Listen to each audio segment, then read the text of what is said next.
দুরন্ত লেভেলে চলছে তুফান সিনেমার শুটিং। ও মাই গড! আর তোমাদের জানতে ইচ্ছে করছে না যে এক্স্যাক্টলি কতদিন তুফানের শুটিং হলো? কলকাতাতে তো শুটিং চলছে, আমরা জানি কততম দিন, মানে সেটা তো অবশ্যই আমাদের সকলেরই জানতে ইচ্ছে করছে না, তোমাদেরকে জানিয়ে দেবো।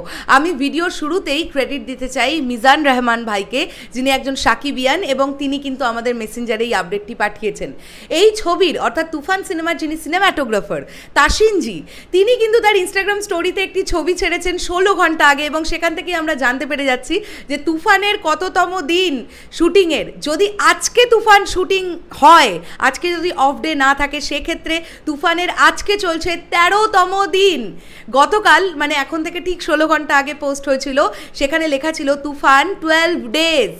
তো 12তম দিন ছিল গতকাল, আজকে যদি অফ না থাকে তাহলে সেক্ষেত্রে আজকে 13তম দিন। তো দুরন্ত গতিতে শুটিং এগোচ্ছে, এটা আমরা বুঝতে পারছি, এবং টিম প্রচণ্ড স্ট্রিক্টলি কাজ করছে। একটা ছবি একটা ভিডিও কিচ্ছু লিকেজ হচ্ছে না, তোমরা খুব লক্ষ্য করে দেখো। কিন্তু যারা ক্রিউ মেম্বার্সরা আছেন এই প্রজেক্টে, তারা তো নিজেরাও প্রচণ্ড এক্সাইটেড, তাই স্টোরিতে ছোট ছোট করে তারা ছবি দিচ্ছেন এমনভাবেই যাতে করে তুফান সিনেমাটার কোনো রকম ক্ষতি না হয়। আমরা দেখতে পেলাম এই ছবিটা যেটা তাসিনজি শেয়ার করেছেন স্টোরিতে, সেখানে দেখো তোমরা দেখতে পাচ্ছ এটা একটা ব্ল্যাক অ্যান্ড হোয়াইট ছবি, এবং টেবিলের মধ্যে আমরা বেশ কিছু মাইক্রোফোনস দেখতে পাচ্ছি এবং সামনে বেশ কিছু মানুষজনদের আমরা দেখতে পাচ্ছি। ঠিক আছে, তো অবশ্যই এটা আমাদের প্রচণ্ড ভালো লাগার একটা ব্যাপার যে আমরা ছোট ছোট করে হলেও তুফান সিনেমাটার কিছু আপডেট পাচ্ছি। এবং আরও একজন কিন্তু পোস্ট করেছেন তার স্টোরিতে, শিহাব নবী, যিনি এই ছবির আর্ট ডিরেক্টর। তো তিনি একটি ছবি শেয়ার করেছেন, এই ছবিটা এখানে তোমাদেরকে দেখাচ্ছি। দেখো এখানে রাইহান রাফিজিকে আমরা দেখতে পাচ্ছি এবং রাফি সাহেবের পাশেই বসে আছেন শিহাবজি।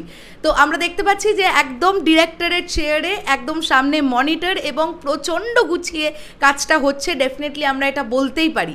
তো টুকটুক করে কিন্তু তুফান এগিয়ে যাচ্ছে, ঝড়ের গতিতে শুটিং এগোচ্ছে এবং প্রচণ্ড সতর্কতা মেনটেন করে শ্যুট করা হচ্ছে।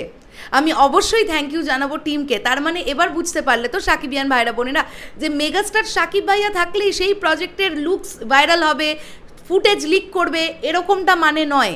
অ্যাকচুয়ালি স্ট্রিক্ট টিম হতে হবে যাতে করে কিছু লিকেজ না হয়। তো তুফান টিম এত সন্তর্পণে কাজ করছেন, যেটা কিন্তু কোথাও না কোথাও গিয়ে ভীষণ ভালো লাগছে।